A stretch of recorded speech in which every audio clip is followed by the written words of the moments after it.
So friends, वो पत्थर ही क्या जो हथौड़ी और छेनी की चोट ना खाए, और वो इंसान ही क्या जो मुश्किलों का सामना करने से घबरा जाए। जी हाँ मेरे दोस्तों, एक कुम्हार को एक बार तो मूर्ति बनाने का जो है ऑर्डर प्राप्त हुआ, और उस ऑर्डर को पूरा करने के लिए उस कुम्हार ने बाजार से दो पत्थर खरीदे, एक बड़ा पत्थर और एक छोटा पत्थर। सबसे पहले उन्होंने बड़े पत्थर पे काम करना शुरू किया, जिसके लिए उसके ऊपर हथौड़ी और छेनी की चोट देना शुरू किया। लेकिन जैसे ही चोट देना शुरू किया तो बड़े पत्थर के अंदर से आवाज आई, प्लीज मुझे मत मारो, इतना दर्द मैं नहीं बर्दाश्त कर पाऊंगा। कुमार को भी उस पत्थर पे तरस आया। तरस कुछ इस तरीके से आया कि उन्होंने पहले पत्थर यानी कि बड़े पत्थर को छोड़ दिया और छोटा वाला पत्थर उठाया। छोटे वाले पत्थर को भी वही अंजाम देना शुरू किया, क्या यानी हथौड़ी और छेनी की चोट देनी शुरू की। लेकिन छोटा पत्थर जो था वो सह गया, सहा इस कदर कि वो एक अच्छी सी मूर्ति की शेप में आ गया। अब उस मूर्ति को जो है कुम्हार बाजार ले गया और साथ ही साथ उस पत्थर को भी ले गया जिस पत्थर ने मना कर दिया था कि मैं इतना दर्द नहीं बर्दाश्त कर सकता।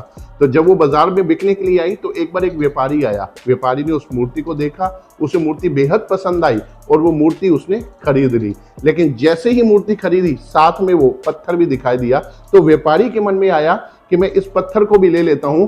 क्यों? क्योंकि ये पत्थर जो है नारियल फोड़ने के काम आएगा। ये सोचकर उसने मूर्ति भी खरीदी और वो पत्थर भी खरीदा और एक मंदिर में जाकर उस मूर्ति की स्थापना कर दी। और जब मूर्ति की स्थापना की तो उस मूर्ति के नीचे उस बड़े पत्थर को भी रख दिया। अब हुआ क्या, लोग आए, मंदिर में आए, मूर्ति की पूजा की, माला चढ़ाए और बहुत से लोग आए और उस नारियल पर जो उस पत्थर पर नारियल फोड़ने लगे, नारियल की चोट सहने लगा। अब इसमें हुआ क्या, जिस मूर्ति की स्थापना हुई थी उसको सम्मान मिलना शुरू हुआ और जो पत्थर था जिसने मना किया था उसे नारियल की चोट सहनी पड़ी। तो जब वो चोट सह रहा था तो उसके मन में एक बात आई कि अगर मैं भी उस समय थोड़ा सा दर्द सहन कर जाता तो आज मेरा भी मान और सम्मान उतना ही होता जितना आज छोटे पत्थर का एक मूर्ति के रूप में हो रहा है। So the point being is here, if you are not ready for taking the pain, there will be no gain. So always be ready for the pain. Gain is automatically will be there. Thank you. Wish you all the best. Good luck. Bye bye. Take care and Jai Hind.